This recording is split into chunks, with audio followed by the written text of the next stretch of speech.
रात का समय था। मीनाक्षी अपने नए फ्लैट में अकेली थी। 1 महीना पहले ही उसने यह फ्लैट किराए पर लिया था, लेकिन आज रात उसे कुछ अजीब सा महसूस हो रहा था। कमरे में घने अंधेरे के बावजूद उसे लगता था जैसे कोई उसकी नजर रख रहा हो। वह कमरे में टहलते हुए एक पल को रुक गई और अचानक उसने दीवार पर एक अजनबी की परछाई देखी।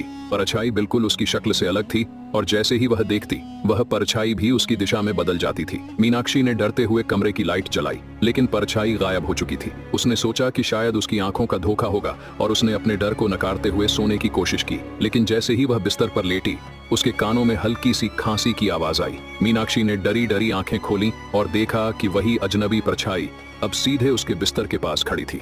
उसकी आंखें पूरी तरह काली थीं और वह धीरे धीरे मीनाक्षी की ओर बढ़ रही थी। तुम मेरी जगह पर हो। परछाई की आवाज गहरी और खौफनाक थी।